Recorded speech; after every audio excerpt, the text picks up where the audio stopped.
So what was like your foray into politics? You know, it goes back to seventh grade.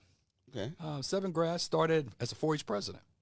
Okay. And of tell course, tell the people who don't know what 4-H man, you know, if you know what 4-H is Texas version of the FFA, okay? But it was more of not just, you know, taking care of the pig or the hog and the cows and the chickens, but most important, how to take care of your home, how to build your homestead, how to make sure that you can take care of a family. And those life skills were essential. So I started seventh grade, and of course, all the way through college, now as serving Harris County Municipal Utility District 248, and I'm the first black ever elected in a majority. Y'all don't like talking about stuff like that. You know, I gotta. I say you trying to pick on somebody, but I'm gonna tell you this, and I say this because, and I bring this point because a lot of time we so focus so much on race, but we don't focus on what we can do to make a difference for everybody. Because I didn't bring it up, but I'm bringing it up because a lot because we focus so much on rhetoric. Because rhetoric is great for likes, clicks, and everything else, but we don't focus on policy. Because when I get a phone call from an individual say, hey, you know, we have an issue of water issues because we conversion from surface water, from well water to surface water, which no one really knows this.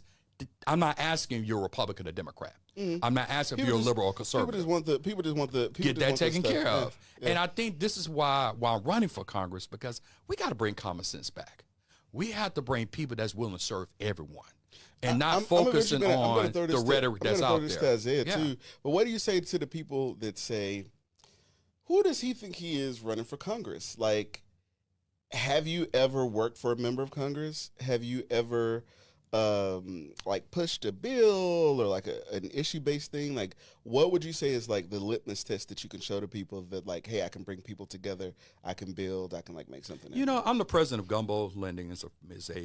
Is a mortgage bank. It's a financial institution. Okay. And when you go from budgeting, and this is from our business, to dealing with employees, to making sure we provide a great service to our clients, and also to our referral partners, but also to, as our current elected official, make sure we go through a budget, make sure the fact we deal with vendor processes, make sure we take care of the people's needs. And the problem in Congress right now, we have 435 members of Congress, and a lot of them don't know what they're talking about. A lot of them are attorneys, no disrespect, or social workers, but never actually ran a business, never understood a budget, and don't. And I give an example. I give Al Green an example. Al Green sits on the Banking Financial Service Committee. Been serving for years. Maxine Waters been serving for years. Never worked a bank in his life. I mean, but do you think that is necessarily like part of what has to be part of somebody's resume if they're a representative? Like, well, it's up to the constituents. But the deal is that number one, we got to focus on solving a problem. Or are we going to be advocates, or are we going to solve the problem? The problem is that people punt the problem, promote the problem, but not trying to solve the problem. And that's what you want to do. That's my responsibility. And that's why you're running for Congress. My responsibility is to solve the problem. TX9. Y'all heard it well, here first? Well, TX9 as of today, but I'm considering. Oh, you wanted them. You wanted them. You was talking about Al Green. I'm not, and that's not a knock to Al, but I'm using an example because his background is not banking financial services. I do want to ask a question really quickly. Go ahead. I know you said earlier that we shouldn't be focusing on race, but you are running for Congress. And as a person of color, a black man that's running for Congress, I think that it is important to focus on race. Why do you feel that race is not important when it comes to being a part of leadership when we have systematic racism issues? What you call systematic racism? Just about the reason why the redlining, the red tape when it comes to trying to get a house here in the United States as a black person, getting a loan as a black person, getting a job and being paid the right wage as your white counterparts. Those are things that are systematically in place to keep a certain demographic down. I'm president of a mortgage bank. You're one of the few. Okay, and I'm going to say this, and I've been an underwriter since the 90s. Fair. And when I look at application, I don't see color.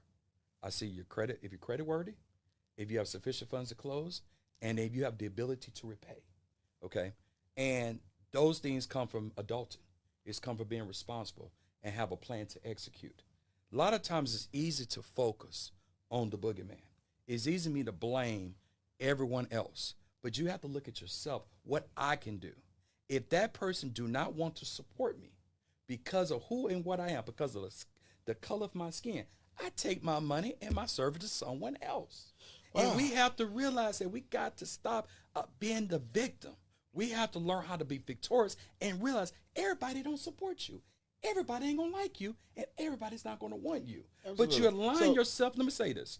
You have to align yourself with what do somebody. they call it? But you know, say this. A little bit. But let me say this. Go ahead and finish. But you have to align yourself with those who dare to support you. Like I There you always go. say, Oh, everybody okay, helps now you. you're not- But see, let me now say this. you keep putting your blink on. You But let me keep say getting this. Everybody helps you is not your friend. Right. And everybody that fights you is not your enemy. There you go. So Absolutely. we have to understand that we got to get beyond Yeah. worrying about the boogeyman and focus on what you're going to do. There you go. Yes. All right. Isaiah. Interesting. Whew.